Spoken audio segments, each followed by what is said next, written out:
We are now live. Let's catch up what's going on in chat. Alright. Matthew Lucas says, do you plan to talk about Incredibles 2 since it's another superhero movie? Or it's another superhero element? Short answer is I don't plan on it, but I don't not plan on it. I don't know. Yeah. I guess if it's the best movie ever, we will. And then Silly Willy makes a bold claim, says, all superhero movies suck. Oh no, he says superhero movies suck most of the time. Incredibles is better than any Marvel or DC movie. That's interesting. I'd be willing to hear the argument, but I don't agree. Yeah, I also don't. But it's good. It definitely is great. I love that movie. Yeah, I gotta go back and rewatch that movie. I'm gonna message you the chess room on Facebook. Okay. How you guys doing? Hello, Viora. Yes, we're both here. We got his webcam working. Erda the Gamer says, you guys rock. Thank you, man. It's nice. Let me tell. You know what? You rock, man. Let me tell the good people of Discord that we're live. No, they know. they'll figure it out. Yeah, they'll find it eventually.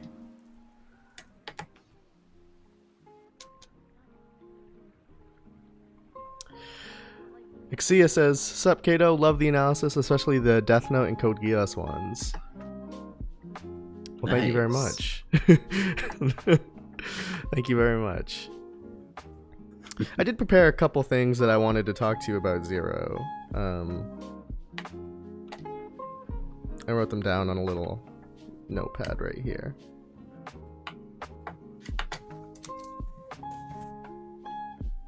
Oh, let me set the thing to so we can see the chess match. Why are you not here yet? That's a good question. I started looking at notifications. Okay. We're gonna switch this to the chess game.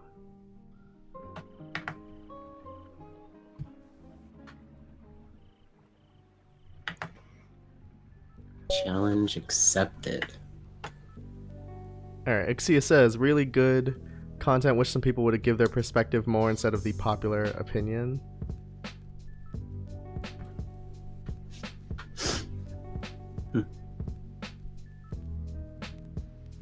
I honestly, when it comes to like my Code Geass videos, I'm not always sure what the popular opinion actually is for a lot of the things I'm talking about.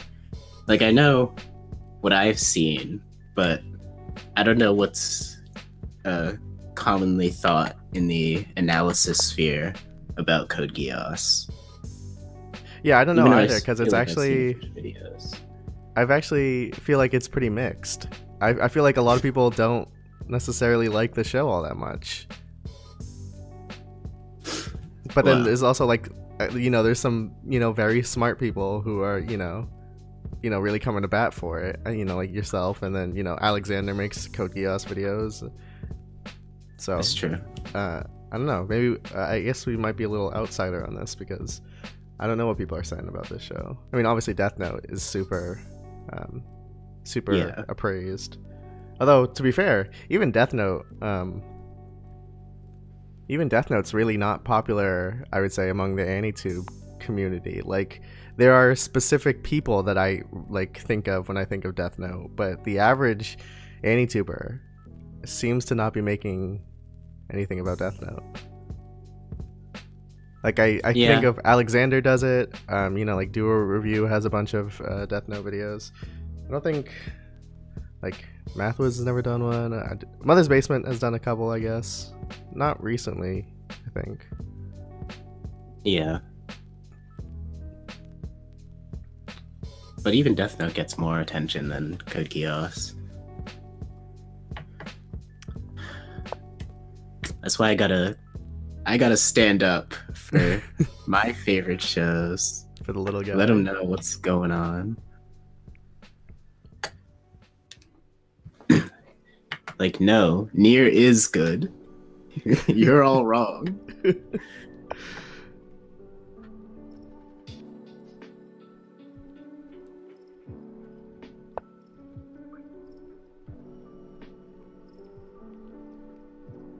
Sure, yeah, Death Note is popular, but and it's both popular and well received, which just makes it all the more weird that like it's not like a topic of conversation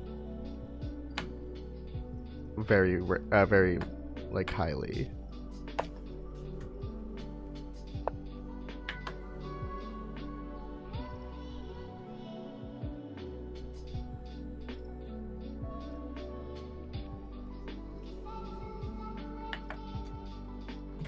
I'm trying not to talk about Nier too much in the new Death Note video, but I feel like there's just so much more I want to say since the last one.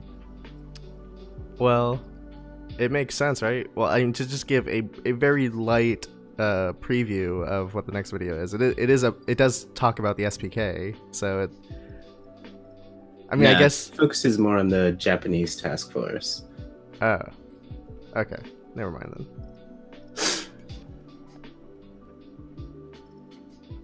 Mathwas says I can actually see Zero today, and he hasn't disappeared yet. Well, give it a couple minutes.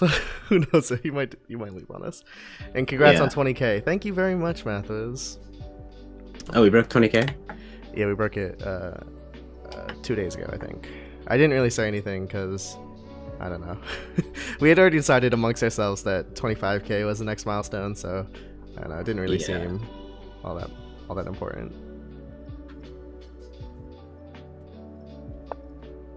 I did have the Social Blade page open. Like, I gotta know. What's this? You pulling some tricks out here, Derek? What, did I fuck up?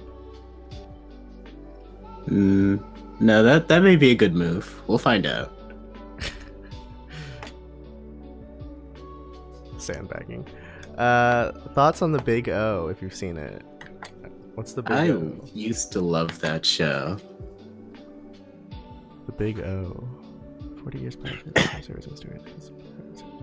never even heard of this. I watched it on Adult Swim when they were showing it there. Oh, Paul showed up. What's up, Paul? Paul Robert Shaw, my man. And then also Carl P. I didn't give you a shout out, Carl. Yeah. Welcome back. Big O. It's a giant robot show. But the main character also has like Bruce Wayne vibes. So I really fucked with it as a kid. I never heard of it. But because I found myself about to say that I'll add it to the list, but I won't. And here's why. Here's something I wanted to talk about. Well, let's set this conversation up a little bit. I wanted to talk about our first experiences with anime because I'll get to this eventually, but I've been thinking a lot about my place in the I don't know if community is the right word, but just among other anime fans and how I fit amongst them, and sort of struggling to just blend in. And I was thinking about this recently because someone messaged me on Discord. He was a very nice guy, so I don't want to make it sound like I'm he was insulting me or I'm insulting him or anything. Very nice. We had a conversation. He enjoys our content. He seems pleasant. But he had messaged me. He said, "Are you new to the whole anime thing?" And that really felt weird. Because I'm not.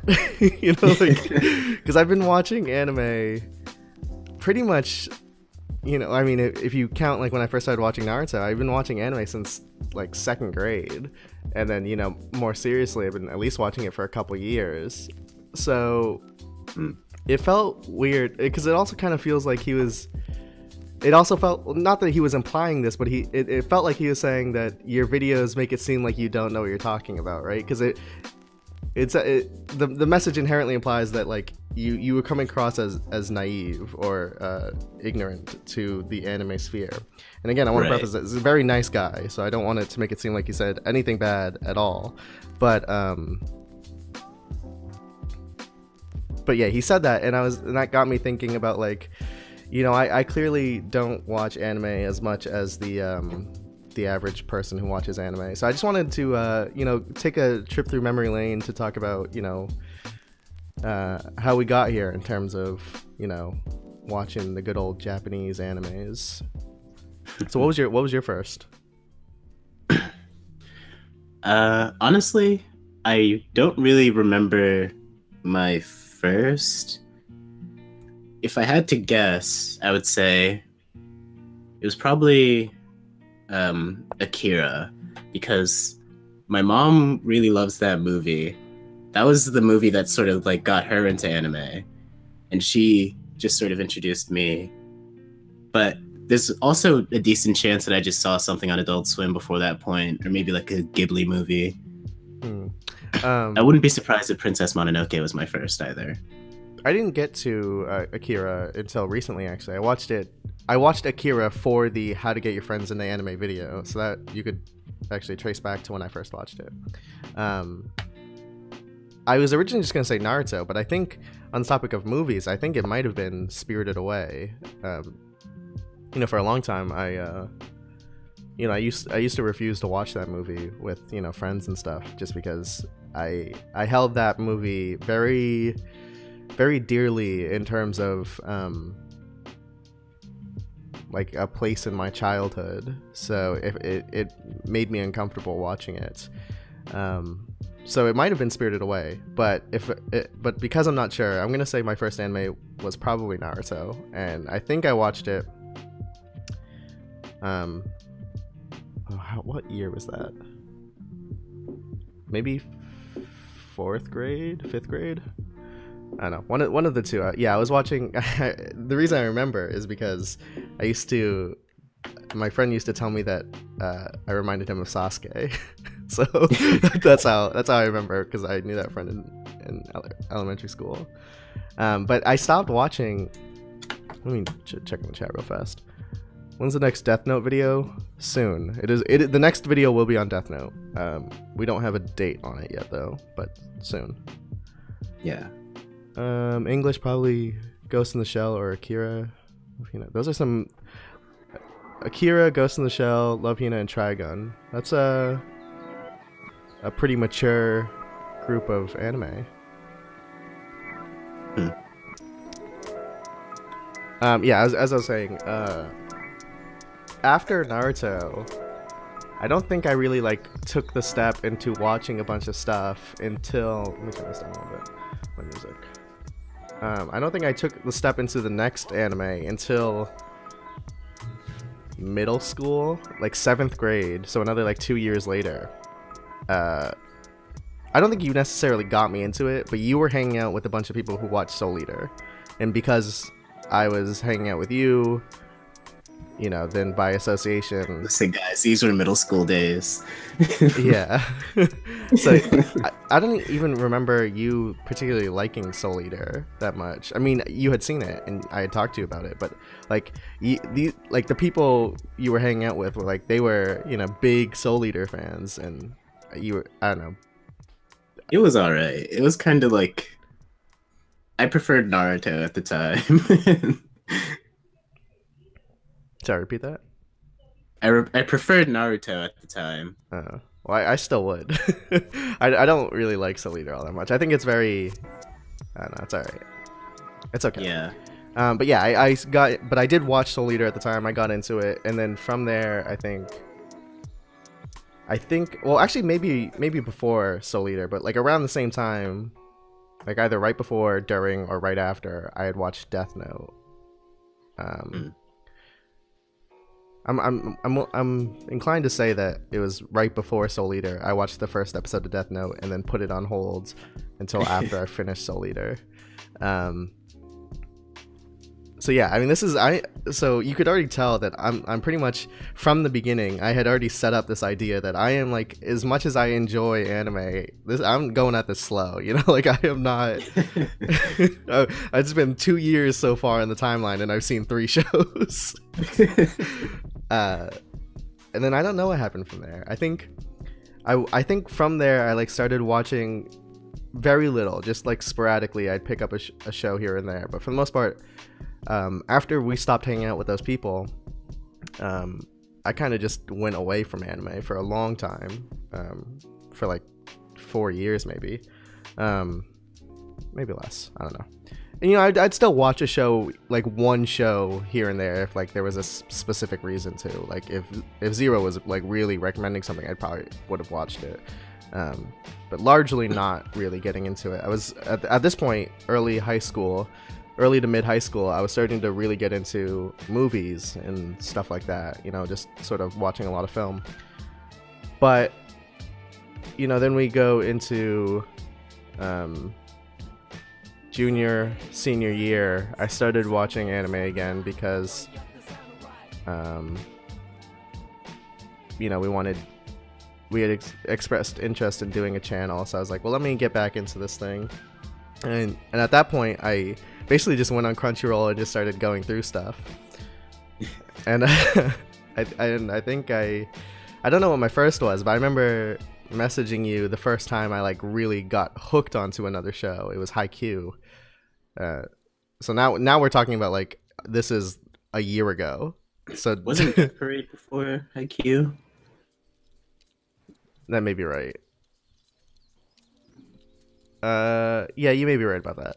But I for the sake of the narrative that I'm trying to no, it was Haikyuu. If this was a biopic and I was writing my life story, I'd probably just skip over and just go straight to Haikyuu. Okay, that's fair. Yeah, so Haikyuu was great. It was my first one. So yeah, now we're first anime I ever watched. We're going through the timeline, and I'm basically catching up here. Like that was a year ago, a year and like 5 months. I watched Haikyuu and super got into that, and then like from there I wanted to watch more sports anime, and you know I started watching other anime for the channel, and so I think in total I've seen less than 25 anime. That's really little. Like that is not a lot. Yeah. Okay, we're pretty far. I'd like to go back into my timeline. Oh, hold on. Before you do that, let me just respond to some chat. Okay. Does Pokemon count? If not, then DBZ. I actually never watched Dragon Ball Z. Like I still haven't to this day like really watched it. I've seen fight scenes and I've seen like an episode or two maybe, but I've never actually gone back to it. And if Pokemon counts, then yeah, I guess I watched Pokemon. I actually didn't watch Pokemon. I hated that show as a kid. Yeah, well, I hate you. Would you be open to seeing Akira be remade to be more accurate to the manga? No. Akira's fine. I'd have to read the manga before I made a decision. Because the movie is fine. Yeah, maybe not if you're a manga reader, but to a pleb like me, that movie is fucking wonderful. Akira's a very important movie, inspiring movie. BBC I watched pretty early. Because I also had 2 older brothers who were also into anime. So they sort of introduced me to that, which was still on TV when I was a kid, but not like as much. I don't think they were doing new episodes. Dragon Ball Z. Dragon Ball Z. Okay. You can go ahead and give your history. All right. So, as a kid, I watched a lot of like Toonami and Adult Swim. That was really where I was getting most of the anime I was watching. But I also like found weird, obscure channels that sometimes showed anime. Like that's how I found what was it? Ikitosen, and also I can't remember that show's name. Whatever, but mostly I was just watching it on TV. So that's why I'm such a big shonen boy, because you know Toonami had that Naruto, Bleach, One Piece lineup. Gotta have the big three. Quick interruption. I don't know if this message is directed at us, but Sassy Simone Smith is saying, "Is Zero to your waifu?" I actually have not seen Darling in the Franxx, so if that's I directed haven't at gotten us, to it either. I don't. I would say no. Also, have you guys seen Cowboy Bebop? She's cute, but yeah, I mean most characters in that show are aesthetically pleasing. I just haven't seen indeed. it. Have you seen Cowboy Bebop? That is actually, yeah, somewhere in there. I did attempt to watch Cowboy Bebop. I specifically remember it. I was trying to watch it with someone, and you know, this is gonna be the cross I bear, but man, I was so bored. we watched like 7 episodes, and I was so bored. I could not get through it. Anyways, go ahead. You could finish. I'm not gonna let you die on this cross alone because I've had the same experience with Cowboy Bebop. I think maybe we would like appreciate it more if we rewatched it now, because I feel like Wolf's Rain was probably a show that would have bored me as a kid, but that I was able to enjoy. So maybe we'd like it. Who knows? Continuing with my story. Adult Swim also introduced me to older shows like Big O, Trigun, and of course they showed Inuyasha every morning at 5:30. We are both 20. Well, Zero's about to turn 20. Yeah, in a couple weeks. Birthday boy coming up. A week and a half, actually. That is correct. Okay, go ahead, keep going.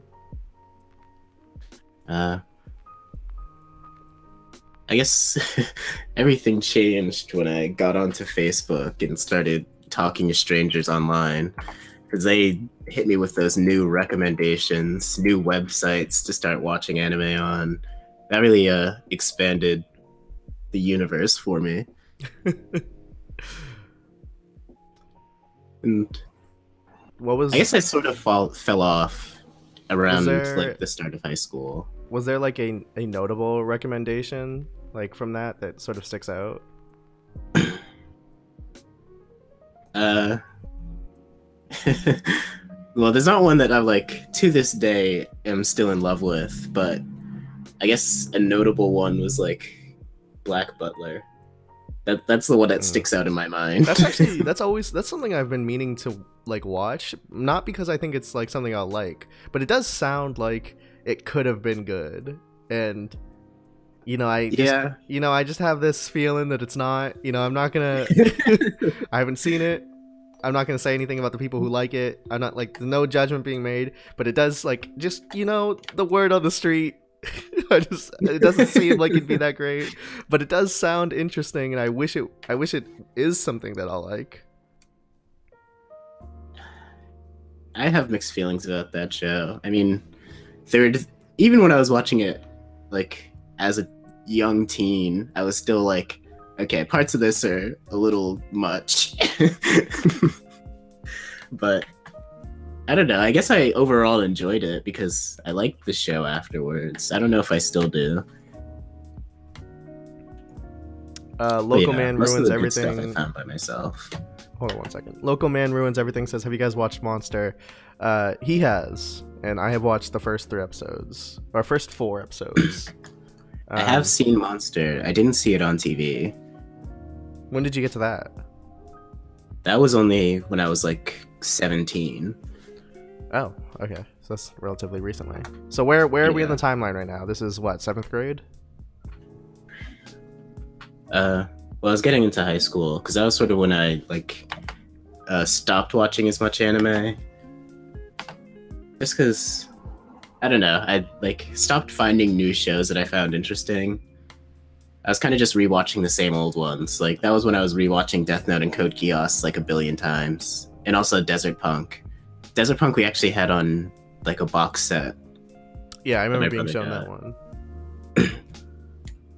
Hoodie didn't love it so much, but that was one of my favorites. So we're in high school now. Anything new, or? One Punch Man reinvigorates my love for new anime. When was One Punch Man? What was that? We were juniors? That was Seniors? 2015. So yeah, juniors? Yeah. Siri, stop. I really do think that was it. One Punch Man and My Hero Academia. I was also reading manga. I like switched over from watching anime to reading manga a lot more in those years. That was when I got into Liar Game, which is my favorite manga, and I started reading on Manga Stream, which has all the best shonen stuff and what have you. One is here. He is late. How's it going, One? Sassy Simone Smith says, "Did you have a Chunibyo phase? Is this? What is this? What is this? What does that mean?" That's a show. Oh, but is it referring to like an art style, or is that? Are you referring to the actual show? Oh, I know the show. I've seen. Yeah, I recognize this character. Yeah, that's a popular character, but I haven't actually watched the show. Yeah, I've never seen it. Also, have you seen Stranger Things? I have only seen the first 2 episodes. I've only seen the first season. I never went back to season 2. Okay, so timeline. We're now in junior, senior year. You just watched One Punch Man. You're reinvigorated on anime, reinvigorated on life. Now what? What happens from here? I actually stopped watching anime again for a little bit. Yeah, okay. I feel like for a while, most of my recommendations were actually coming from Hoodie as he was getting back into it. And then, well, actually before that, My Hero Academia was also like, it was just so big that we couldn't really avoid it. So all of us ended up watching it. Yeah. And I mean, good stuff. Like, yeah. Someone said, will you be watching? Yeah, Local Man Ruins Everything. Will you be watching One Punch Man season 2? Yes. I would have watched it 4 times already if they just came out. Yeah, if it just came out. One Punch Man is like my favorite manga at this point. Like, that's currently coming out because the art is just so ridiculously good, and One's stories are actually like pretty intriguing. Like, he's a decent writer. Yeah, I mean, I'm a big fan of One Punch Man and Mob Psycho. I don't know if he has anything else, but I haven't seen anything else. But those two are really, really something else. Calliope says, did you make the mistake of watching a show like K-On! While graduating high school? No, I watched K-On! I actually don't remember how far into K-On! I was before I stopped, but I didn't start watching that until like we started the channel. I don't think you've seen it yet, dropped it. Well, because I liked it a lot. I like spoke its praise, but you know how I am. Yeah, that's just your personality. It's fine. Sassy Simone Smith says Bakugan or Pokemon. I did watch both, but I watched Pokemon. So here's the problem: is like those shows are very like toy heavy. They like you watch them because of the games or the toys or the cards or whatever. And Pokemon is a lot easier to get into as a game than Bakugan was. Like, Bakugan was really expensive. You'd get like 3 of those monsters and that'd be like $15. So it was really hard to like even though I enjoyed the show, there wasn't that other aspect to it that I could latch onto all that easily. So because of that, I'd never like super got into it, but I did watch like the first season or whatever. What do you guys think of Mob Psycho 100 live action? This like really snuck up on me. Where did that come from? I didn't hear about it until I saw it on Netflix, and I just sort of threw it on. But oh, you watched it? Well, I watched the first episode because I was trying to watch Fate Zero. It's not a movie? No, it's a live action series. Oh. Yeah, I literally did not hear about it at all until I was on Twitter and saw that Mother's Basement was doing a video on it. So yeah, I had no idea, and I'm not gonna watch it. Honestly, I probably won't watch it at all because it's just. We've learned our lesson when it comes to live action. If the industry hasn't, the community has. Favorite Bakugan character? Oh, I don't remember any of them. I can only remember the main character and then the rival. And I guess the rival was kind of cool. But that was so long ago.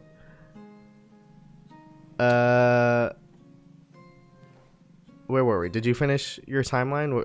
You left off on Left off on My My Hero Hero Academia. Oh, so Academia. no, well, you kind of got to the channel where we're at now, because you said that Yeah. I'm starting to recommend stuff. So what have you recently been watching?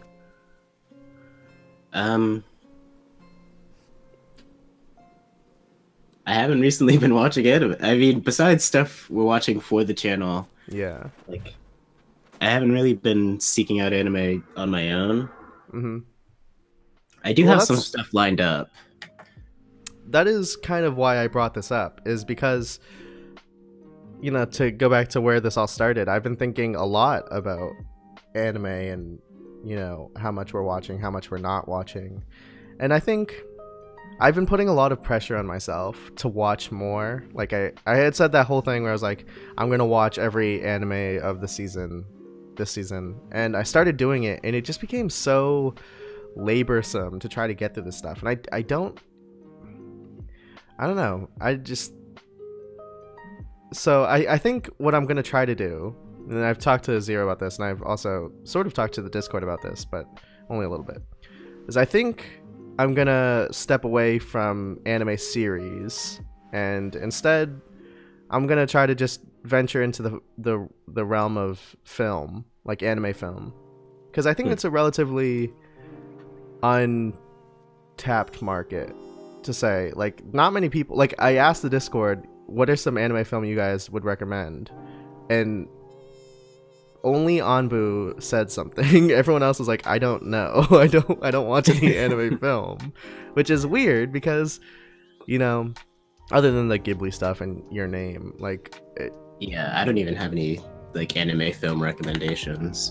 yeah, I think that's so weird, because surely it's like a fruitful genre. I mean, there's no lie that, like, my personal difficulties aside, anime has talent behind it. There is good anime being made, so you got to imagine that there's some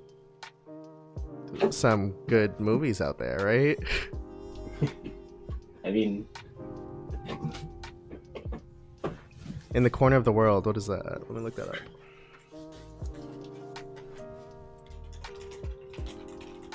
actually, one big show I forgot to mention was Case Closed.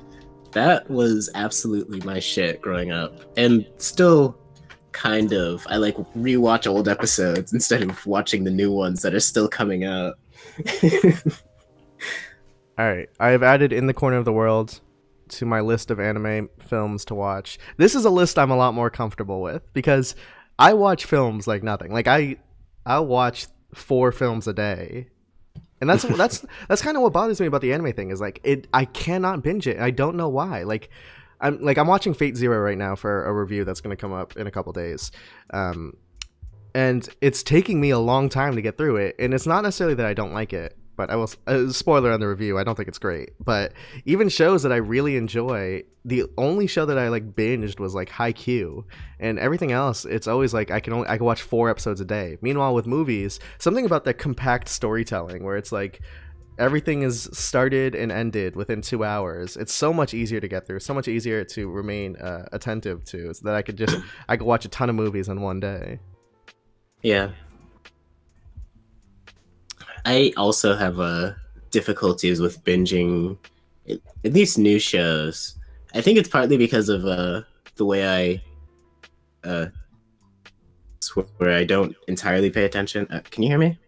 Yeah, you cut out for like a second. Hello? Did we just lose him? Famous last words. Can you hear me?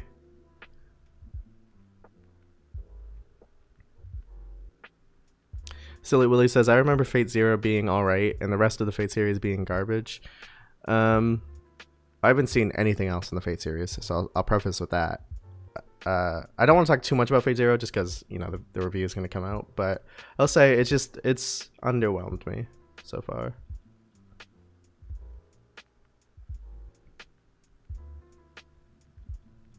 What is happening here? Zero shouldn't. I don't know why Zero would.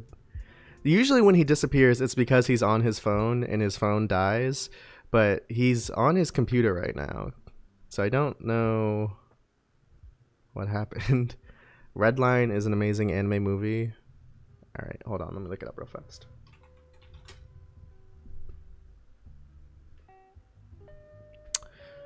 The daredevil driver falls for an alluring woman as he tries to win a race. Interesting. This is a very stylized animation, looks like. Alright, I'll add this to the list, sure. Redline. Anime movies. My list right now is very short. It's The Place Promised in Our Early Days, 5 centimeters per second, Children Who Chase Lost Voices, The Garden of Words, The Garden of Words, Your Name, In the Corner of the World, and now Redline. So very short list. I could probably get through that in like 2 days. Alright, Zero's laptop shut off, but he is turning it back on. Have you seen Gurren Lagann? I watched the first episode of Gurren Lagann, and then I didn't finish watching. Sario Boys and Free. I'll be honest, I probably won't like Sario Boys or Free, to be honest, but yeah. The Emperor Champ. It's been 3 months since I was here last. Have you started Taco Cart yet? What is Taco Cart? Is this? Should I remember what this is? Hey Zero, are you here?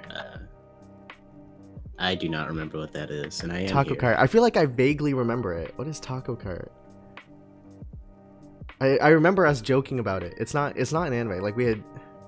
I'm sorry, The Emperor Champ. I don't remember. I feel bad now. Everyone Hoodie, have you watched? Just memeing about me being dead.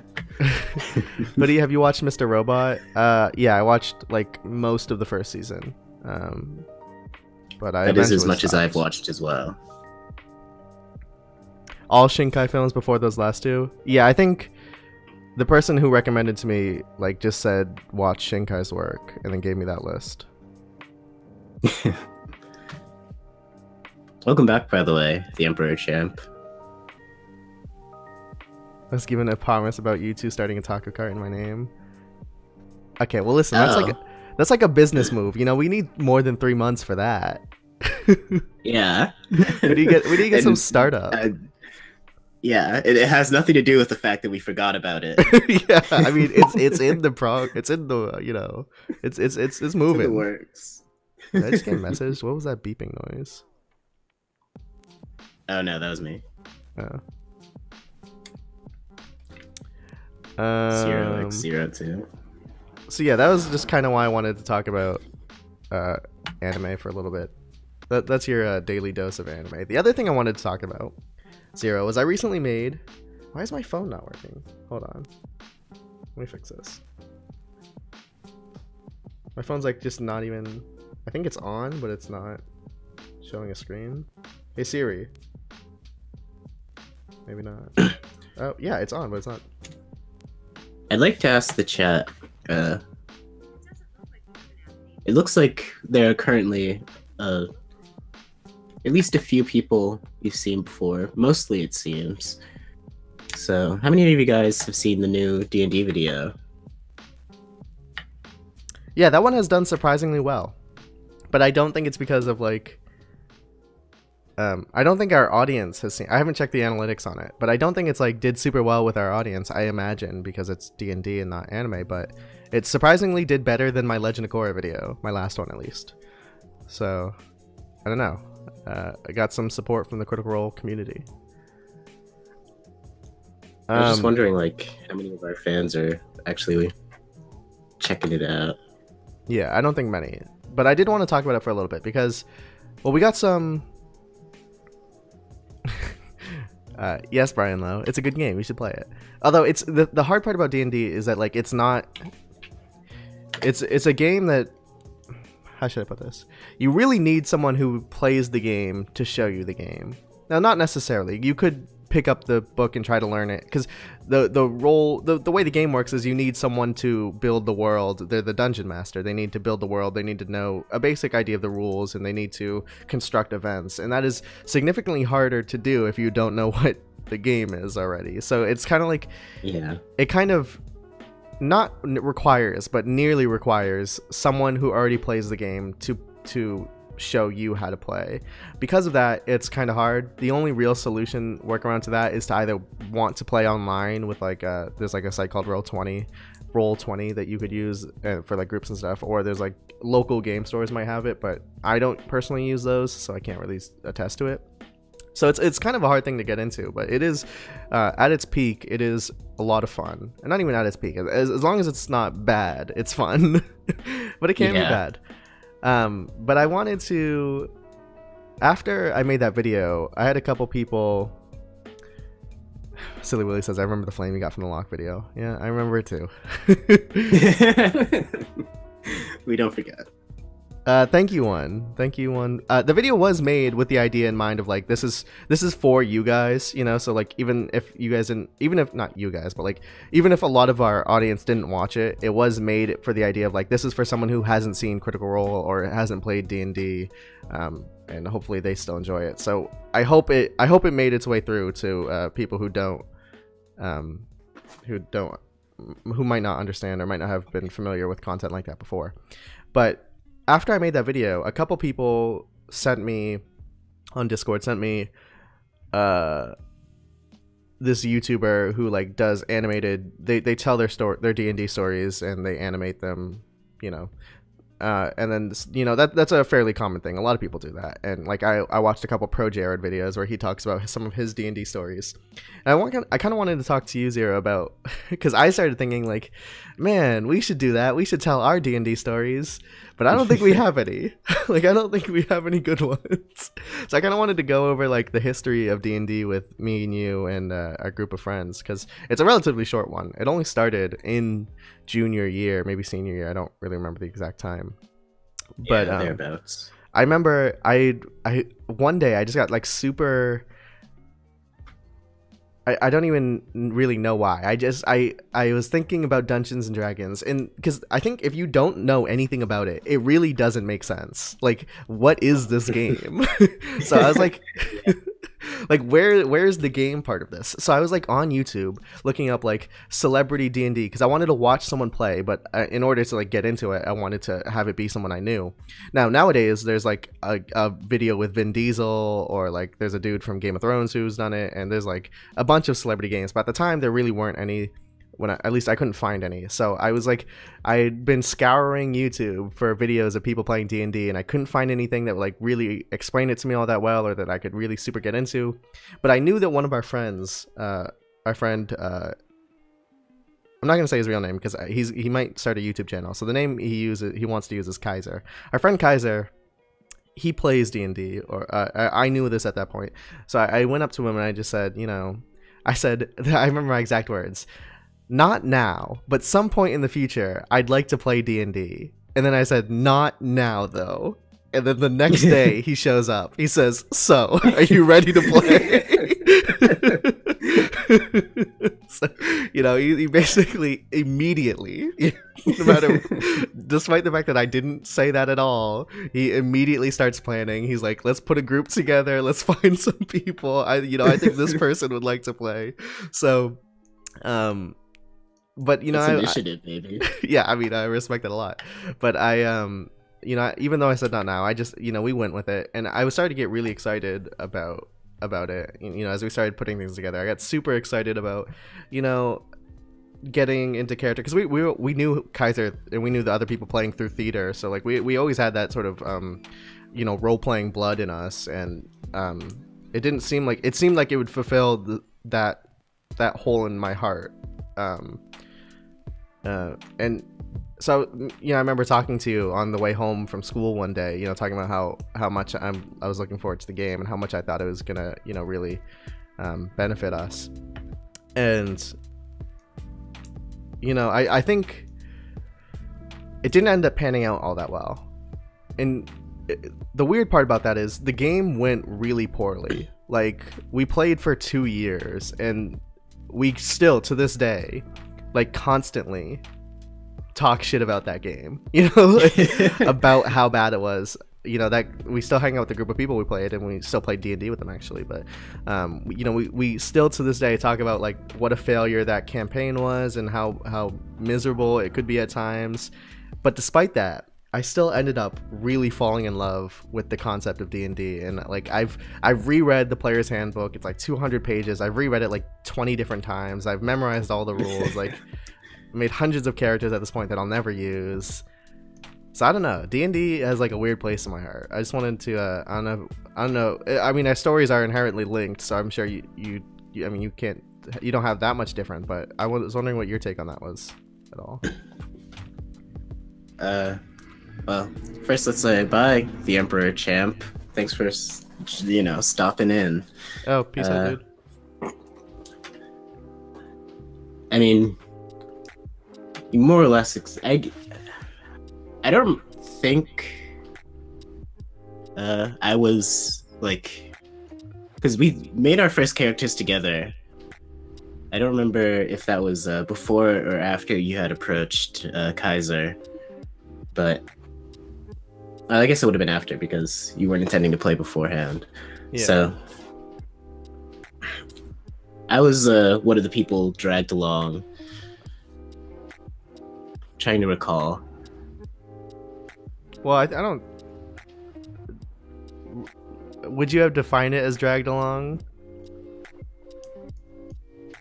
Well, I was interested because, D&D, even though no one knows what it is, everyone knows what it is. Yeah. So really abstract concept that everyone recognizes. Yeah, it's a popular game. So, and role-playing is supposed to be a big element, and, as a writer, thinking from the perspective of a character is something that interests me. So I was able to get excited for it, especially once, we had our characters, and I thought mine was really cool. Yeah, cool guy.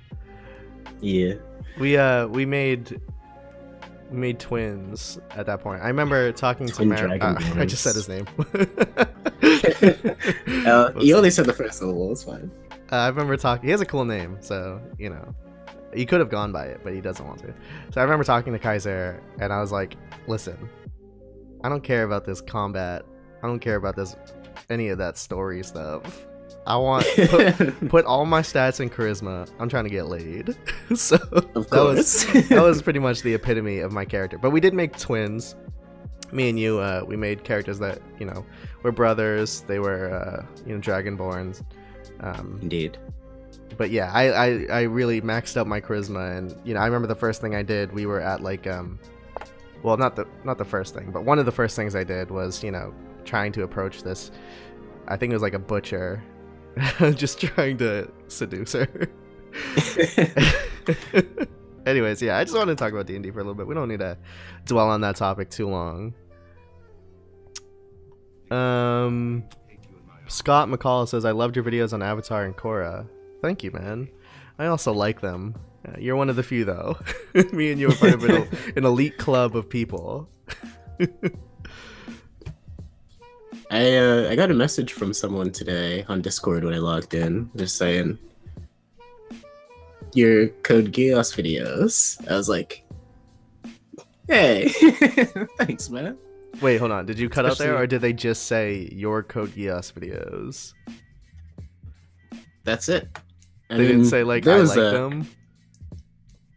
They said it's one of my favorite anime, and to this day holds a special place in my heart, and all that.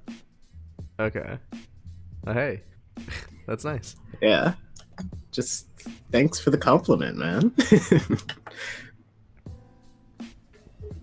All right. We've been a little bit unattentive to chat, so if you guys want to ask us any questions, we could go ahead and answer whatever you guys want. Maybe we'll finish this chess game too while we're at it. Zero scares me is not a question, but I'd like to answer it anyway. Why do I scare you, One? Is it his mustache?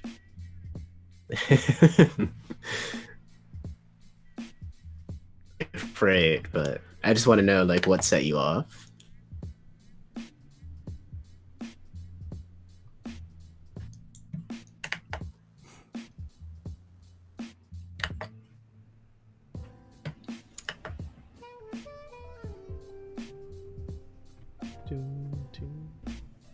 I don't know what my move is here. This is a This is a weird position. I'd like to see you do videos on Into the Badlands and Altered Carbon. I have not seen Altered Carbon, but I have seen the first couple episodes of Into the Badlands. It was good. I don't know if it was good enough though. Like, it stars Donnie Yen, so immediately that's got good action, and it did. Hell yeah! But I don't know. It also has the guy from Hot Fuzz. Which guy? Not Simon. Nick Frost? Yeah. Really? Yeah, he is in it. Season 3 or season 2? I did not get this far into it. Huh. That's interesting. Yeah, I mean, it was interesting. I guess I wasn't into it enough. But I did give it a shot. Maybe I'll revisit it. I haven't really watched it on my own, but my brother watches it, which is why, I'm 3 seasons deep. It does seem interesting, so I might check it out. One says, what are your thoughts, Zero, what are your thoughts on Aizen and his monologues? Who's Aizen? Aizen from Bleach, I'm assuming. Oh, okay. Oh, that's not Donnie Yen? Am I racist? Hold on. Am I super racist? Please tell me. Is that not Donnie Yen? Oh. Uh-oh. Whoopsies. Yeah, it's not Donnie Yen. It's not Donnie Yen. Whoopsies. I never knew no, Asian people. No, okay, first of all, just preface, I am Asian. But I didn't... Okay, here's why I was confused. Someone when I first heard of the show, it was because someone interviewed Donnie Yen about it. They had asked him, like, what do you think about Into the Badlands? Because of that, and the reason I watched the show was because Donnie Yen said it was good. So that's that. Just so I'm not racist. All right, there was a connection there. That's fair. That's fair. You get away with it this time. Go ahead and finish your thoughts on Aizen. All right. I feel like he might be a sort of controversial character. I definitely think he's like cool, just because badass anime villain. But honestly, I felt like his place in the Soul Society arc was kind of lackluster. It wasn't really until the Waco Mundo arc that I enjoying him, because before that, I don't know, he just sort of flew under my radar.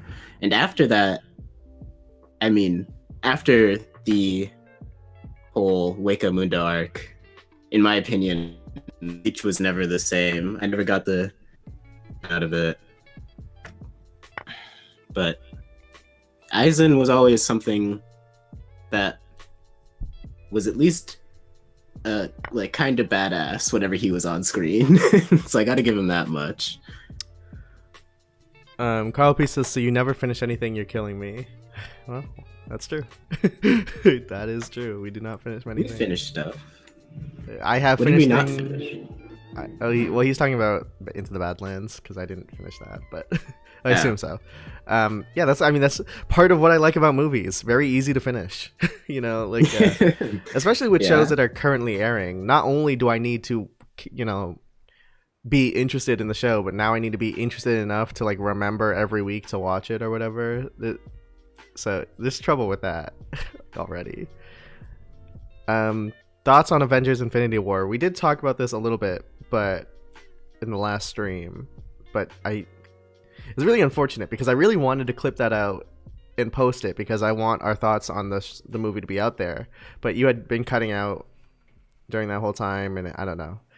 But the thing is, you were cutting out in a way that like we couldn't just repeat the conversation because you were 50% there. Yeah. So, I guess the live stream is still up if you wanted to check it out. Maybe, I don't know, maybe I'll still cut it out, but we did talk about it a little bit. Someone messaged me on Facebook. Let me close that. Silly Willy says it sucked. Silly Willy is a liar. Yeah. Did you see a Best Guys video about Infinity War? I watched like the first 10 minutes or something. I'm not I don't know. I'm not super interested in his perspective, like, because his perspective is, I haven't seen the movies and I have no connection whatsoever, but I like the villain, and that's fine. He could have that, and I think he has reasoning behind it. But like, I think this movie is so integrated into the MCU and so reliant on seeing the movies that I'm not really interested in someone's perspective if they haven't seen them.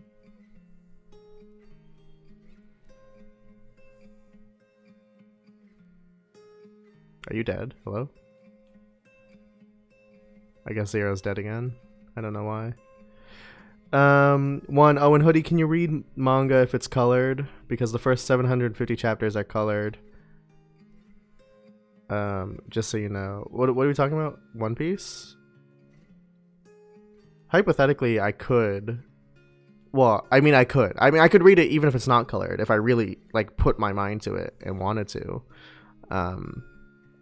But I'm just going to tell you now that I probably won't. 750 chapters is a lot. Scott McCall says, how dare you? If you're talking to me, I don't know. I enjoyed Avengers Infinity War. I thought it was really great. Well, I'll say I thought it was really good. And then my opinion is that time will tell if it's great.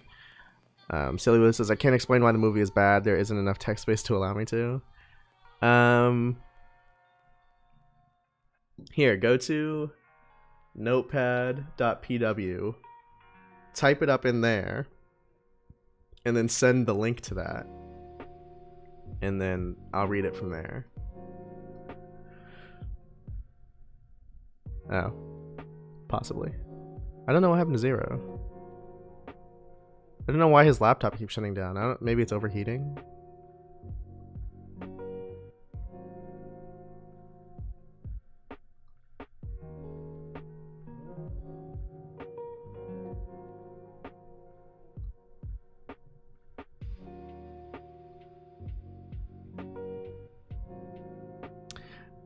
Silly Willie said he would comment it if I took the clip out, but I didn't get around to doing that. I might. I am definitely going to take this clip. Like, I'm definitely going to turn this stream into some sort of highlight video. So if I go through the old stream too and see that the Avengers Infinity War discussion is good enough to be a part of a video, then I'll throw it on. But if not, then I don't know. It'll just be lost in the ether. I could talk a little bit about my thoughts on Infinity War. I kind of want to put spoilers up though, just in case. Yeah, let me just add spoilers real fast.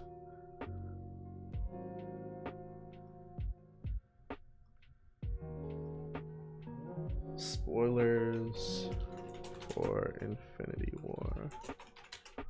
Just in case. I don't know if everyone's seen it or not yet. Okay. My thoughts on Infinity War are that it's a very abstract film because it's... I don't know if abstract's the right word, but it is unlike any other film in the sense that no other film has had this much prep time put into it. No other film has had 18 movies leading up to it. And because of that, it defies typical narrative structure in many ways, in the sense that it does not have 3 acts in, you know, the way an Iron Man movie would have. It does not have much of the exposition or setup that a normal movie would have. It is 3 hours of climax and of a third act, basically. And it, for someone who's seen all the movies, that provides a pure cathartic release. You know, it is like, it is my one statement on the thing is that it is, like, when I tweeted it out, I called it a fully satisfying experience, because as someone who's seen all the movies, some like upwards of like 4 times, you know, watching it all climax in that way was satisfying. And I don't think that movie is very good as a standalone, and I don't think you could watch it. I think you could, but I don't think you'd get the full experience. And because of how unique that is, it's hard for me to make straight up critical analysis of it, because I think the example I used in the last stream was, you know, you couldn't judge a comic book in the way you judge a movie. You couldn't review them with the same parameters. So in that sense, how do I judge a movie that is unlike any other movie?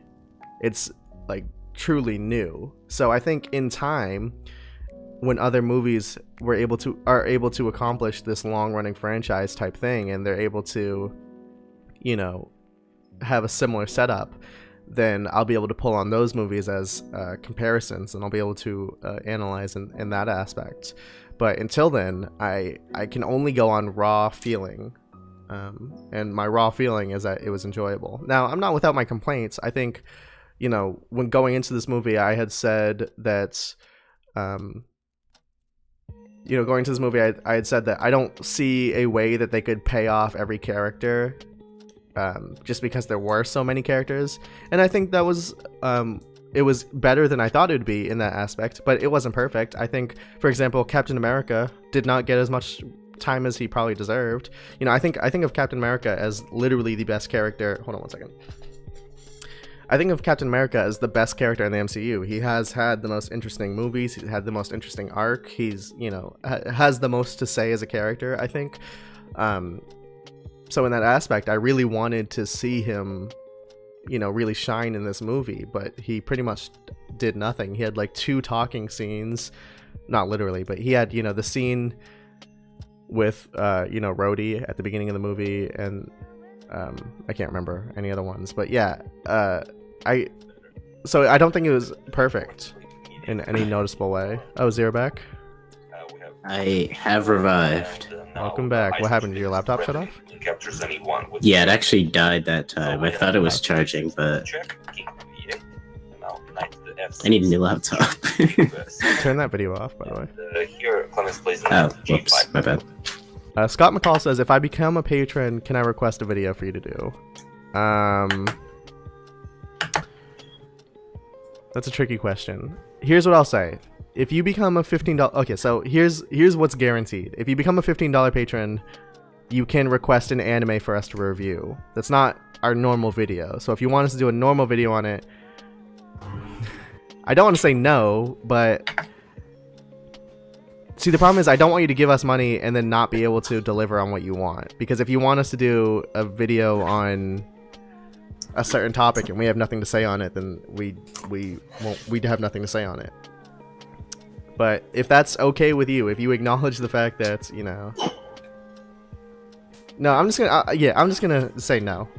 I'm just gonna say no, because I don't want to make this weird or anything. I mean, you could always make suggestions.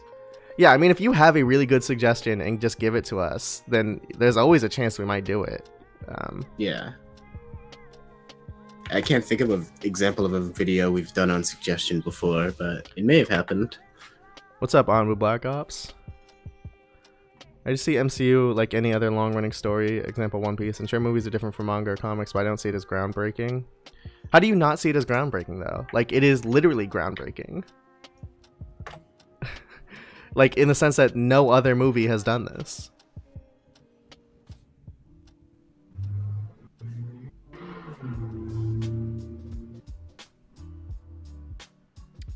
And Silly Willy, I didn't have a specific link. It's just notepad.pw. It's just a notepad thing, replicant for online. Will I be able to rejoin this chess game? Oh. Try just going to the link, I guess, that I sent you on Facebook. I will do that.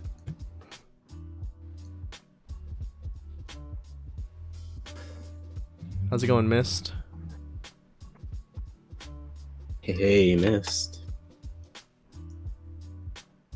Alright. I don't know if we have anything else to say about Infinity War, so I will take this off. I'll give it a couple minutes to see if one has anything to say or if Silly Willie's typing something. Oh, hey, I'm back. Hey. Are you back in here? Yeah. Okay. I haven't made a move yet, so nothing really that different, but...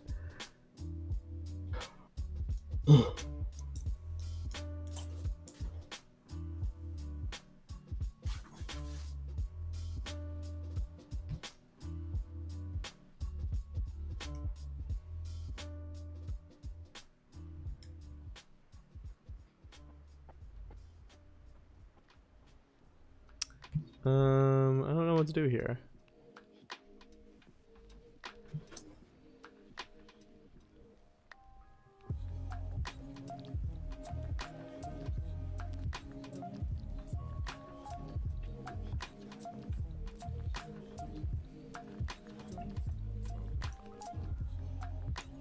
Infinity War spoilers incoming for me. Okay, I'll keep the spoiler sign up then. Ever played Persona 5 from Ryan FRG? I have not.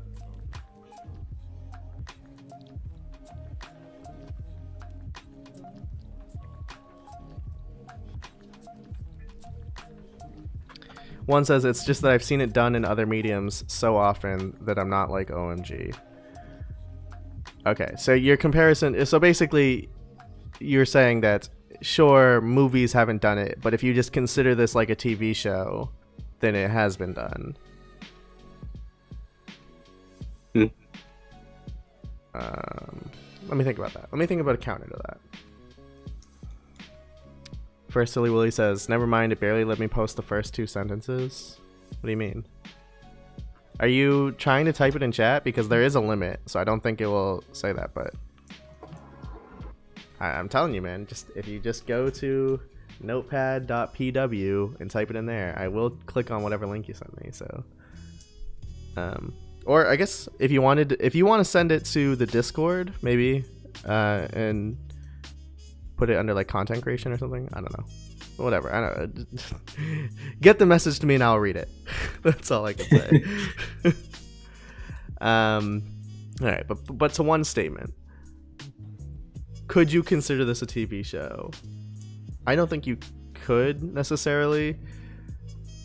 Well, I think you could, but I think it is inherently different because it's not like it's not that we've been so how do I phrase this?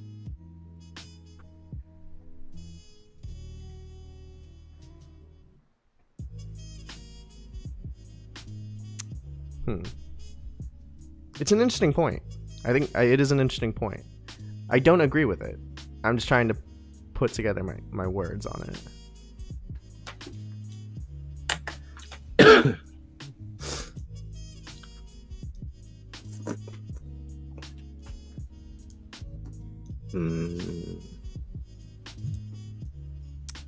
I would just, yeah, I mean, this is hardly a rebuttal, so, you know, I failed in this aspect if this was a debate, but I don't see it as being comparable to a TV show. I just think the way that a story is structured in a movie, and the fact that it's not like we've had 18 episodes of TV leading up to this. We have 18 movies leading up to this, and those movies, for the most part, do stand alone and do tell their own stories, and that's not something that you would have seen in TV. But yeah, I do think I failed to properly rebuttal that, so I will admit loss in that aspect. But you also say, Juan, how do you feel about the ending of Infinity War because people see the Scarlet Witch stuff as cheap? What Scarlet Witch stuff specifically? Like like Thanos reversing time. I don't see it as cheap. If that's what you're referring to, I don't see it as cheap, and I don't know what else you'd be referring to. I thought the ending was good. Well, here's another thing that I wanted to talk about that I talked about in the last stream, but I'll reiterate it here, is that it's kind of discussion. Is it? A lot of people are saying it took a lot of balls. Well, okay, so going into the movie, I had said I don't think they'll kill off anyone major. Despite what everyone is thinking, I don't think Iron Man, Captain America, I don't think any of them are going to die because I don't think Marvel has shown me that they have the balls to kill people off like that. You know, I think I think, you know, it totally, I totally get why everyone thinks that, but I've not seen in any of the movies so far, other than like Phil Coulson, but he was only like a minor character. So like And he it, didn't even stay dead. yeah, but in terms of the movies, you know, you wouldn't have known if he was alive or not. He seems dead, but yeah, they've never shown me that that they would really commit to something like that. And the only thing indicating otherwise is like the contract's ending. So going into this, I had made it pretty unknown to the people I was watching with it. I am predicting that I predicted Loki's death, and I thought Nebula would die, not Gamora. So the only one that really got me is Gamora. And then Heimdall, technically I didn't predict, but who cares about Heimdall? I think people pretend to care about Heimdall more than they actually care about Heimdall. That's true. But, you know, obviously to some extent I was proved wrong, because everyone dies at the end of the movie. Like half of the universe dies. But the question is, I don't feel wrong, because I know, because we all know that those characters are coming back, because there is a Black Panther 2 coming out. There is Spider-Man 2 and 3 coming out. We know that these characters are going to come back. Yeah. So the question I pose is, did it in fact take balls to kill characters off, even though you know you're going to bring them back? Now, here's where I'll give them credit.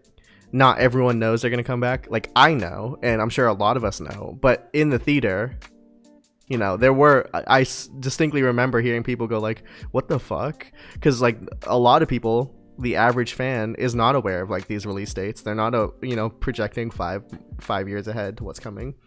So they really were surprised. So in some aspect, I do think it did take a little bit of balls, but for the most part, I don't think, like, I don't know, they killed off characters that I know are coming back. So I didn't really take that as some huge moment the way everyone else did. I mean, it was still emotionally impactful when I watched Spider-Man, you know, disappear, and the way he talks to Tony. Yeah, that was really sad, but in terms of a long-lasting impact, it didn't really, I don't know. And how the main theme of the movie was sacrifice, and people see it as cheap because the main characters did it, but just because they do it after they fail. It's just criticisms I see around, and spoilers for the next movie. And people see it as cheap because the main characters did it, but just because they do it after they fail. Oh, okay. I think I get what you're saying. I've seen this around being talked about too, and I think my good buddy Hunter 2011 Dick Riding Association made a good point, and it's like, it's really another thing that's hard to judge about this, and this is not as groundbreaking. Plenty of movies have done part 1 of 2 type stuff, but it is also really hard to judge thematically what this movie is saying without part 2, you know, because like, well, we don't know that, you know, like we don't really know how this is going to pan out, so we don't really know what it's trying to tell us yet. That's true. So I think we could say that maybe is a fault. Maybe this should have just been a 4-hour movie. You know, I wouldn't hate it. We could say that is a fault in release or whatever, and that may be correct. But in terms of like thematically analyzing, I would go and say that it is hard to talk about what the movie is trying to say at this point.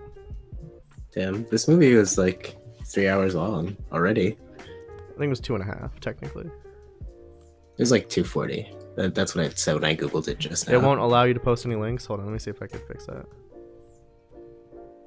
Enable slow mode, automatic expand.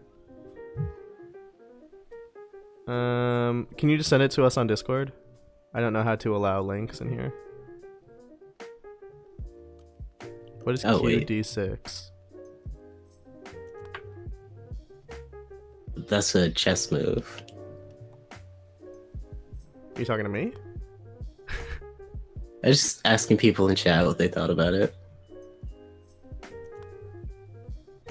I don't even know what you're referring to. Like, I don't even know what that move would be. So I don't see a move here that like gets anything done for me.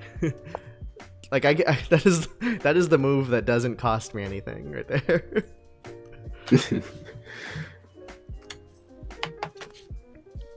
Did you send it?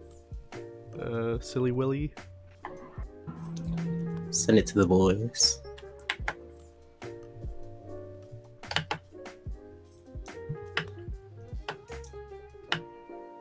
think we may wrap up a bit early. I think we may go for like another 15 minutes because I have a lot of Fate Zero to watch still, and I know we're doing something tomorrow, so I really want to get that done as fast as possible. What's the Discord? What do you mean? What's the Discord? It's the one with our logo on it. Kato's domain. Silly Willy was in this Discord.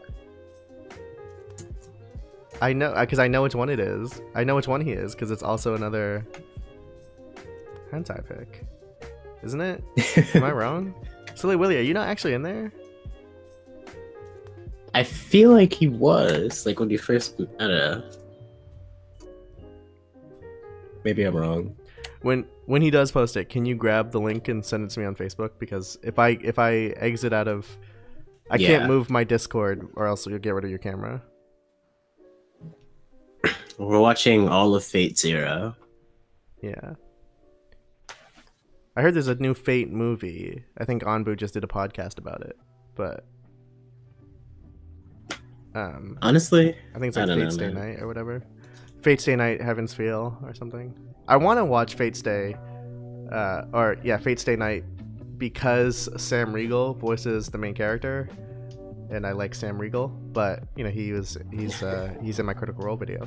But yeah, I've heard it's bad, so I don't. Yeah, I thought about watching Fate Stay Night when I first watched Fate Zero because I was like, I kind of like this, even though dragged in places, but people were telling me that Fate Stay Night was the worst of the two, so I was like, that I like this enough to like watch something that I'll like less. That really made me think. I just got Discord. How do I get to your server? There's like should we just drop the link? What do you mean drop the link? Oh, the like invite link? Well, he's already a part of it, I think, right? So it is on your left side of the screen. There should be, you should see our logo. I think it just says Kato. So I think if it's not there, then I don't know. Unless he's like, well, I don't know. I guess he'll let us know if he did in fact. Oh, he's not. Join the okay, Discord. You're not in our Discord. Okay, can you get him the link? Do you know how to do that? Yeah. Who joined our Discord that has another hentai pic that's not you? Who's this person that's been masquerading as you the whole time? Maybe that hasn't been the case, and we've just been assuming. Yes, anyone else in chat can join this too. It is a public Discord for the channel. Yes. Maybe we might make.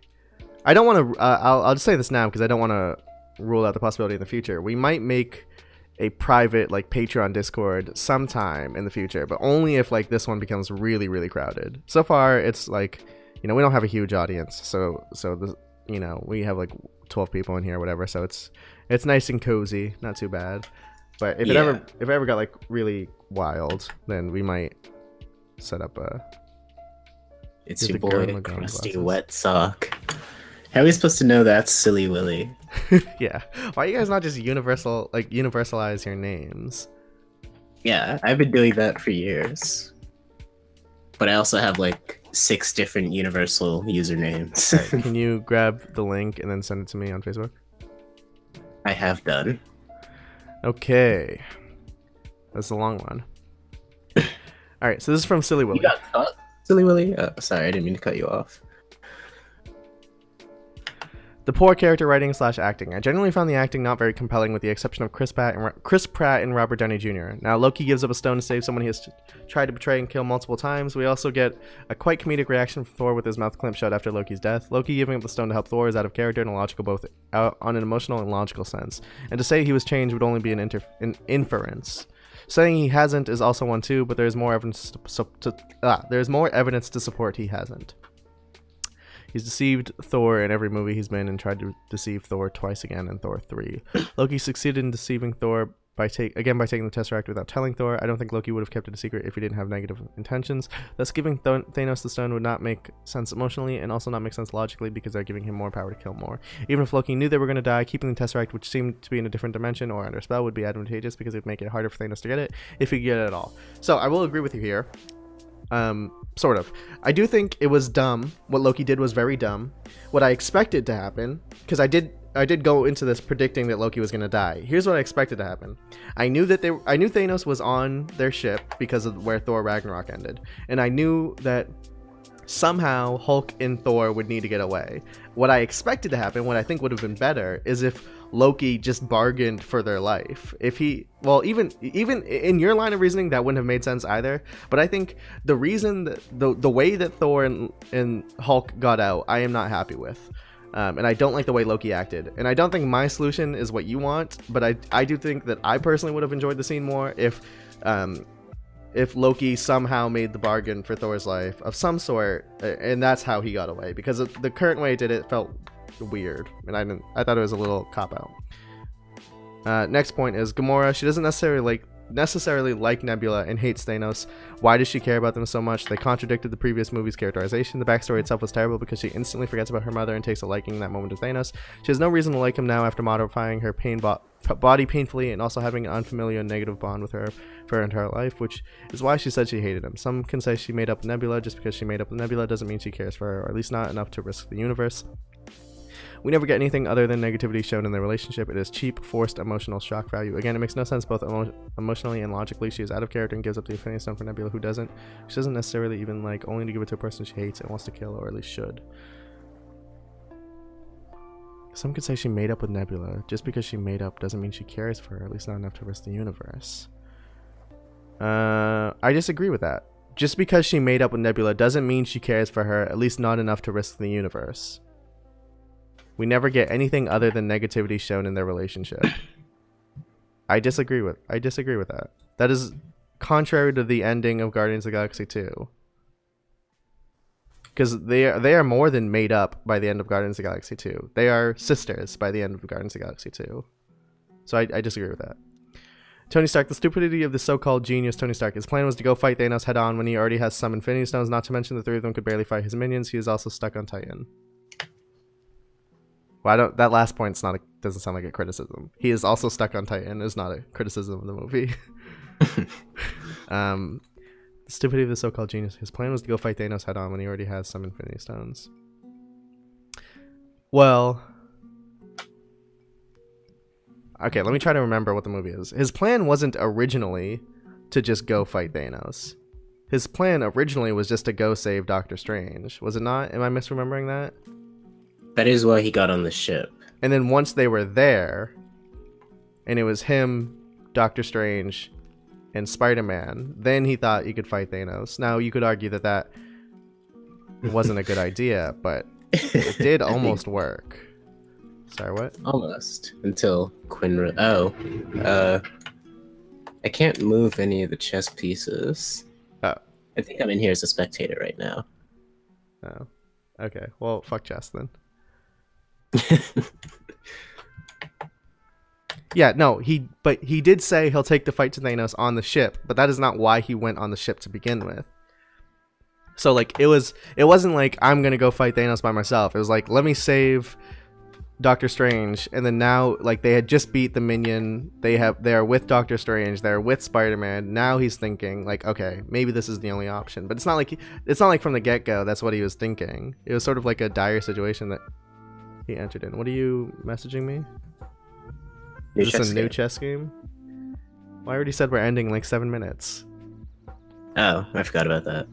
Okay, hold on. Let me get to the rest. Thanos didn't use the Infinity Gauntlet as much as he could. In reality, the hero should have never even touched him, especially on Titan. To even get close to getting his gauntlet off, Thanos is officially OP. He's a genius, or at least not stupid, and really strong in the comics. His exploited weakness was stupidity.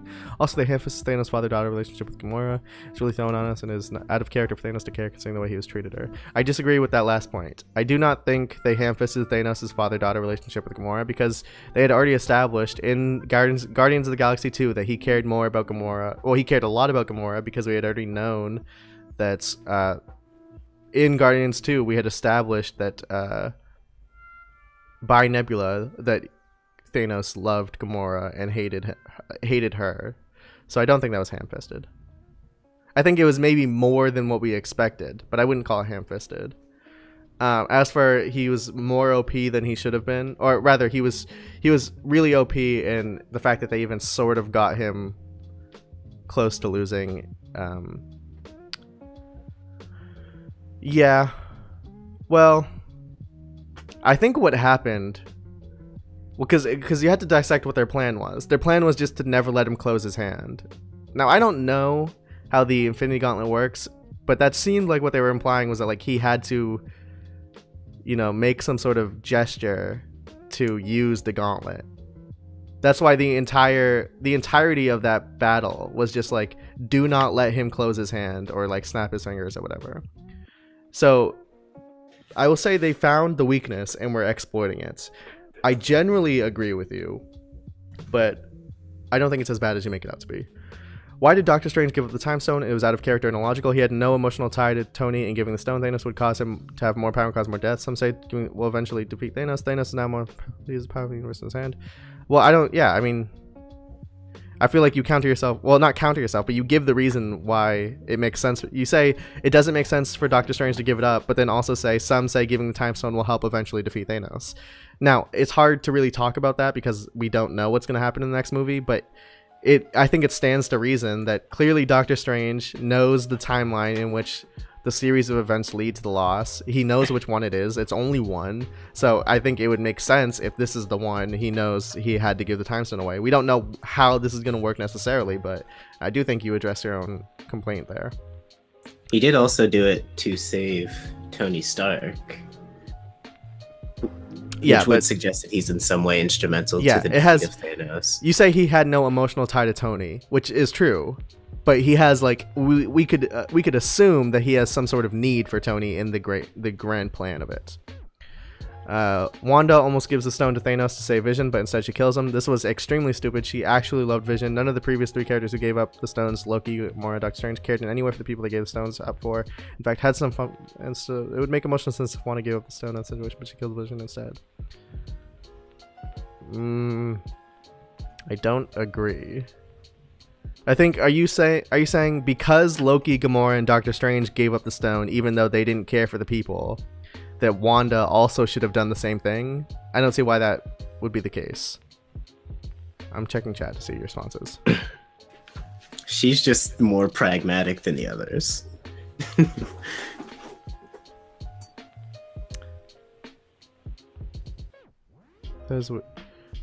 Hi Griswold.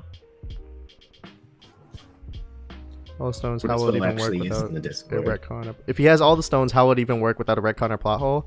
I don't know, but I don't think it's a criticism of this movie to say that you don't know how the next movie is gonna work. You know, like it is you could criticize the next movie when it comes out if they have like some sort of ass pull, and that's why he is able to be defeated. But as for right now, I'm not gonna say it doesn't make sense that as for right now, I can't say that like I don't know how they'll do it, therefore it's bad. I have to say I don't know how they'll do it, and then we'll see when it happens.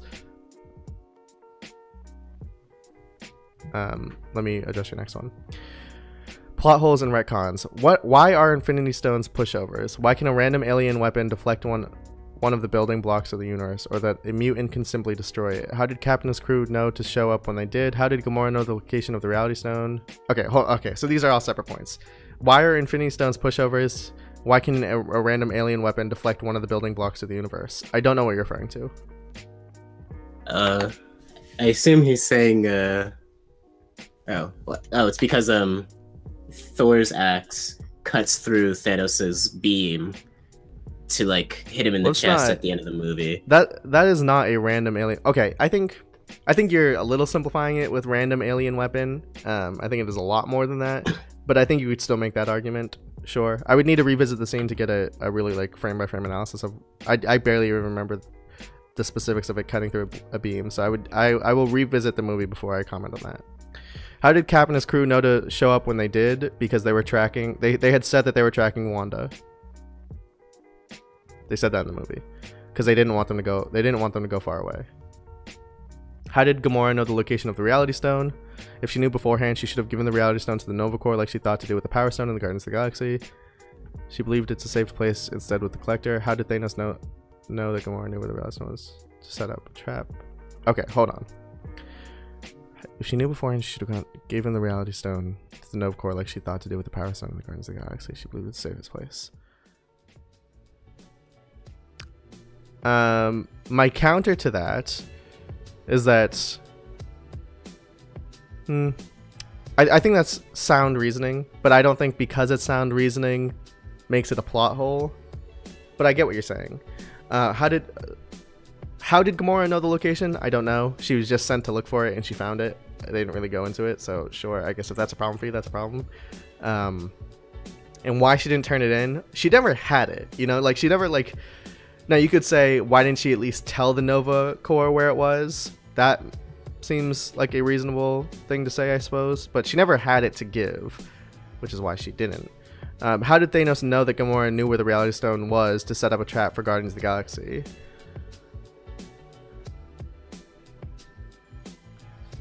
How did Thanos know that Gamora...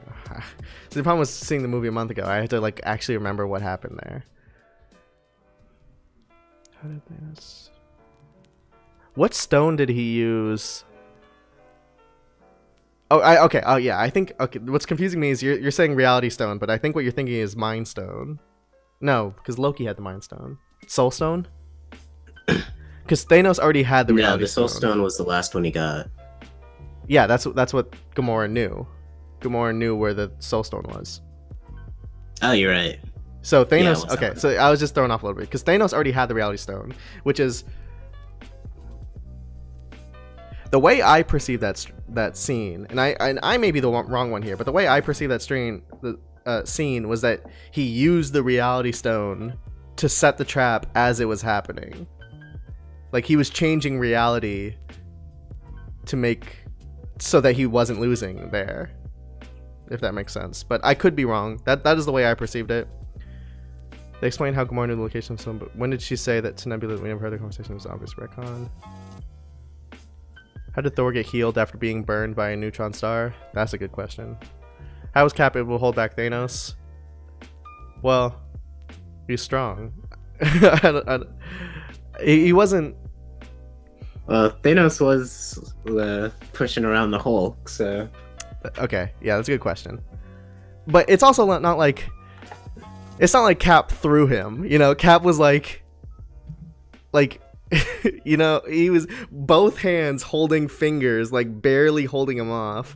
It's not like he got the upper hand there. Now you could say that Cap, maybe that's still a little too strong, but we have seen Cap held a helicopter with like a hand. So yeah, Cap is quite strong. And why is Doctor Strange powerful enough to use an Infinity Stone? Well, not all Infinity Stones have been shown to be... Like, I think you're making the comparison to like the Power Stone from Guardians 1 was like that was really hard to hold, but we haven't seen that with all of them. Like that has only been the case with the Power Stone. So yeah, it just didn't require that for everything else. The Sorcerer Supreme. I mean, come on.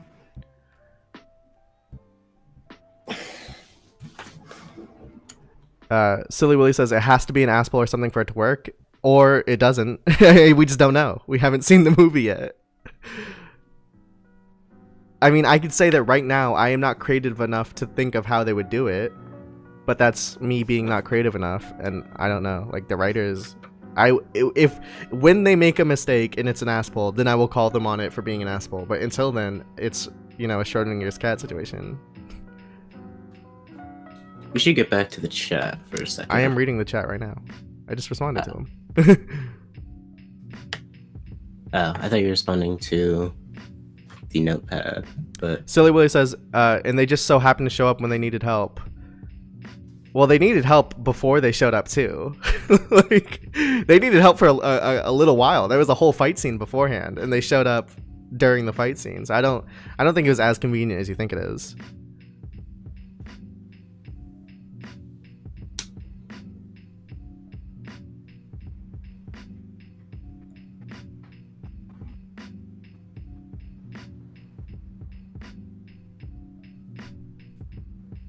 The biggest problems with Infinity War are the power. They're just too overpowered. Most scenes...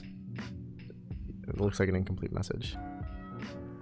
I'll give it to you, but mark my words. Hey, well listen, I agree that it seems like a really impossible situation to pull out from. But I have enough trust in the writers to not be so incompetent to, like... You know, I trust the writers enough to have not written them that far into their own hole, you know? Like... And if they fuck up, and we'll call them out on it. But, you know. I'll say if it just ends up being Captain Marvel 1v1ing I Thanos, will hate that. I will literally hate yeah. that. I will. Some may argue that that won't be an asshole because they established Captain Marvel in the post-credit scene, but I'll still call it an asshole, and I'll hate it. Yeah, that would still be an asshole. And also, like, that wouldn't even make sense. Like, how is she gonna fight? He has a full Infinity Gauntlet. Oh, whatever. I don't even like the idea that she's going to be instrumental in doing it. Like, even if she just sort of like helps, I already don't want it. But I'll be a little lenient on that. I mean, I get it because they don't have the nigh omnipotent characters that they had in the comic book version of the Infinity War series. Yeah, and the Infinity War comic was like Adam Warlock and Silver Surfer took care of it. So we don't have that. And I wouldn't really want that either. I am just hoping for a really clever plan. I don't know what it is, but I'm hoping for it. Actually, the way they got the Infinity Gauntlet in that story was Thanos sort of just he stole power from an MCU being that basically turned him into the universe. And then he just didn't have a physical form, so they just took the glove. Hold on. Happy Lemon Lord. Happy Lemon Lord is here. I have not seen that name in a long time. Happy Lemon Lord in the chat. What's up, man? Boy, mates. Like, Thanos hits Captain, but nothing happens to him, so most scenes don't make sense and kind of pull you out of the movie, at least for me. I would need to see the hit again. Because this has happened in other things too. Like, it's very common for, like, I can name a specific moment in Justice League War where Darkseid punches Batman into a wall, but Batman's perfectly fine. So I know what kind of like thing you could be referring to, but I would need to go back and pull the exact moment. Tony is trapped on Titan by himself because he is an idiot. I would call his plan desperate, but I don't know if I'd call it a purely dumb. I mean, there is reasoning behind it, you know, like last time the war was on Earth, all of New York was leveled. The last time it was Sokovia, and then the last time before that, New York. So like, yeah, there is reasoning to say like, all right, you know, listen, it's gonna be harder. It's gonna be harder, but let's go somewhere else. So desperate, but not without reason. They need a good reason for why she wasn't around last time they invaded New York. They do need a good reason. That was like 6 years ago. The theory that I've seen that I thought was the most interesting, and I know very little about Captain Marvel, so I can't really say for sure, but the theory I saw was that like, what if Nick Fury was sending a message back in time? Which I thought was interesting. Because he was like sending it on a pager, so it wasn't in like that is a small enough dose. Sending it from a microwave. Yeah, it's a small enough dose of time travel that I think I would be okay with it. Because it would make me uncomfortable if the Captain Marvel movie, which takes place like 50 years ago, opens up and we see Nick Fury pop in on an altar, and he's like, come with me to 2018. Like, that would bother me. But like, if it's like he sends an abstract message through some small device, I think I'd be okay with that.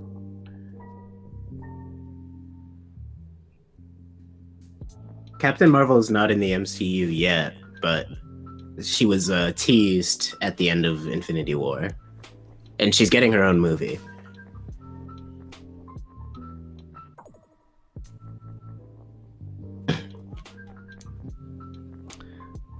It was idiocy. He knew nothing about Thanos except he is super strong. He lacked knowledge for the plan.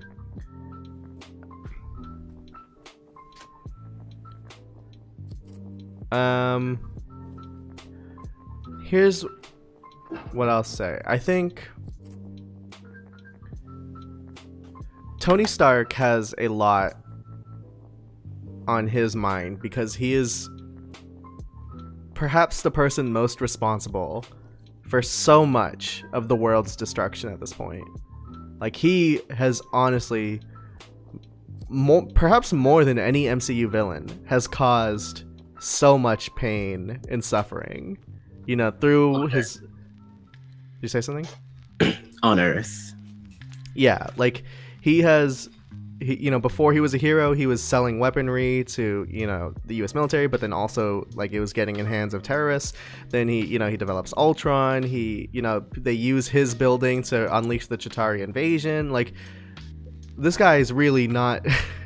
He doesn't have a great track record. So you got to think from his perspective of how much damage you've caused Earth and how much pain everyone has, you know. And then, you know, you think about that scene from Civil War where the lady, you know, gives him a picture of her son and says, you know, he was in college, he was so smart, he was like getting an engineering degree, but he just happened to be in Sokovia when you guys were, and now he's dead. And you got to think about that, and you got to think about how he almost got Spider-Man killed, and how much is on his shoulders. And then you go into Infinity War and you see the damage they do to that one small like city block in just like a couple minutes of being there. It totally makes sense for me that Tony Stark's like, yeah, the plan sucks and it's not going to be great, and we might lose, we might die, but we cannot fight him on Earth. Like, we cannot risk that collateral damage.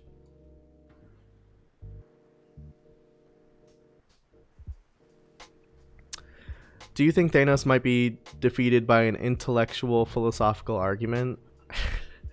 It would need to be a very. They beat Thanos with talk no jutsu. Yeah, I would. I would. It would have to be a little bit more than that. I don't hate the idea. I don't love it, but I don't hate the idea. But it would really bother me if it was like a Naruto moment where Tony just goes up to him and they talk it out and then he changes his mind. You know, like that would bother me. Like, all right, I guess I'll unkill your friends.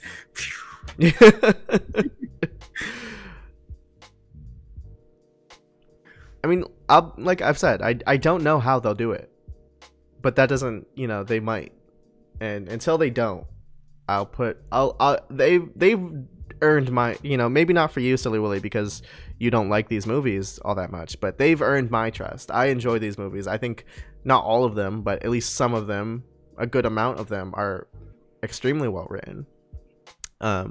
So they've at least earned a little bit of my trust. They've at least earned enough for me to have hope that they'll do good. Oh boy, you here talking down on Talk No Jutsu? Just wait until my next video drops. Look at that video. Who's gonna defend Talk No Jutsu? That is. I'm really interested what that video is now. Yeah, I'm gonna see that. Why doesn't Thanos make more food for the universe since his plan is to solve universal hunger? That is the biggest. So here's my agreement with you is some people counter that by saying like, well, you know, Thanos is insane, you know, like he is supposed to be insane. I don't think they hammered that hard enough. I think Thanos, you know, yeah. I think I can extrapolate that anyone who's like willing to kill half the universe has at least something wrong with them. Like, even if that's like, I don't want to straight up call him insane for it, but like he would certainly need to defend that choice to me, and it would be a hard stance to take. So already, like, there is inherent level of insanity that you could prescribe to him, but they did not nail it hard enough that it therefore makes sense for him to make that much of a rash decision. So I will say that, you know, with hindsight, yes, Thanos should have just made more food. But what I said last time someone brought this up is that I did not think of that during the movie. I thought of that afterwards when I was on the ride home, you know, and really just taking it in. And because of that, that's why I don't think it's that important. Because when I was watching the movie, I totally bought it. You know, when I was watching the movie, I totally bought into the idea that, like, this is the only way that Thanos can see. He has to kill everyone. And it was only, you know, when I'm, as I said in my core video, laying in bed staring at the ceiling that I'm like, wait a second. And I don't think that's, you know, could it have been done better? Yes. I don't think it's like, I wouldn't call that like a fatal flaw though. Yeah. I hate Talk no Jutsu, just weak mind villains, pathetic. I don't think, like, I think there's nothing wrong with, like, having a conversation. In fact, like, to talk about Black Panther for a second, I wish that ended in a conversation. You know, I thought the fight scene, I think that lost track of the point when we were fighting, and I also don't think it was that good. But, like, I wish that one ended with some sort of conversation. But the idea that, like, you cannot just have them sit down and talk in a movie like this, because, like, I am prepared for action. You know, I am prepared for some level of that type of drama, and to not give it to me in any sort of way would be like, if you just completely went without that, then I think you are letting audiences down. But that doesn't mean you can't have a philosophical discussion. You know, like, you still can have that. It can't be a guy sitting down and then that's it. You know, like a guy sitting down talking for 20 minutes and then it's over. It has to, there needs to be some level of higher conflict and stakes there. Yeah. He's insane to explain why he cares for Gamora despite them having an awful relationship. Gonna try to finish it by the end of the month. Oh wait, is this the one you were talking about in your Discord that's like 40 minutes long or something? Mathwas?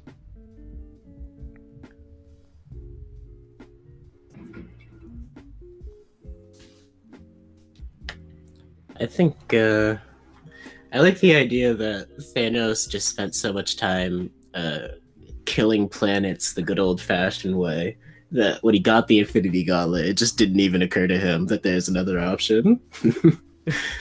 I just think, like, this is what I do. I do think best guy ever said it. I didn't watch the full video, but I did watch a part of it, and he had said, like, basically he had said that, you know, the motivation made sense in comic books from what he could understand, but it just they didn't readjust the motivation when they were adapting the movie. And I think, well, he said they forgot, and I think that's a little, you know, simplistic to just say they forgot, but I do think it's something that they didn't focus on hard enough, and they didn't put enough thinking into it, as to, you know, the fact that, yeah, it doesn't make sense that he wouldn't have just made more food.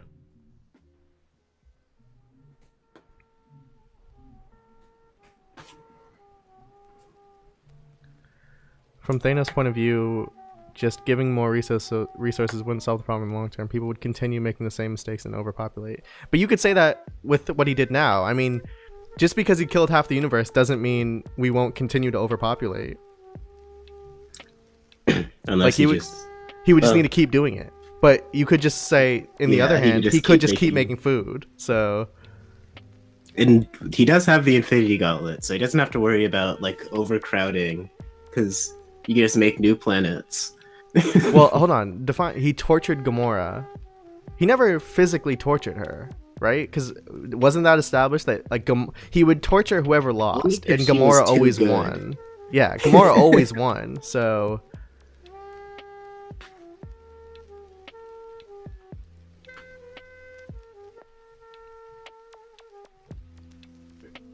no, he only tortured Nebula. Yeah, you could say mentally and emotionally, yes, but not physically.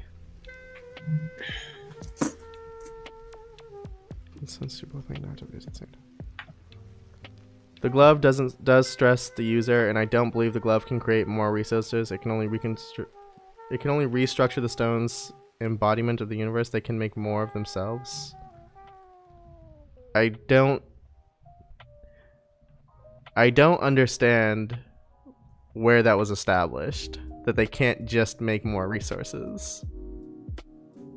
Well, I feel like this argument may be coming up because of the comic book equivalent of the Infinity Stones. Like, technically it's not established in the film that these stones have any power to create. But they have been shown to do literally anything. like he has literally bended reality. He turned Drax into, like, a couple blocks, and then turned, like, a pistol into a bubble. You know. That's true. That did happen. I'll rewatch every goddamn movie to either invalidate or validate my point. I like That's a that good idea. dedication, I did the really. same thing. Problem with overpopulation is the explosive rate in some countries. If he thinks logically about his argument, he would need to kill only people where population is very high. Yeah, that's true. I think best guy ever said that too. Like, you don't need to kill all of Earth's population. You just need to kill like parts of India and China, basically. But we also don't know that he didn't do that. I mean, clearly he probably didn't need to kill like Spider-Man, but well, we know that he did truly random, right? Like, didn't he? Wasn't it? Well, I Was don't that know. not established? Was that not established that he said it was random? Because didn't he say to someone like, "I hope you live"? He said to Tony Stark, "I hope they remember you when you die." Maybe I'm wrong then, but I remember thinking it was truly random. So maybe they didn't say that though. It would make sense for it to be random, but I don't think it was established. I'm not saying that Thanos' reasoning makes sense, but I can imagine that from his point of view, fear, terror is more effective than compassion. Okay, so that makes sense. Is where it's like, by killing half of them, I'm instilling fear for them not to overpopulate again. But if by creating more resources, I am only promoting that type of behavior, that makes sense. I think that is a fair assessment.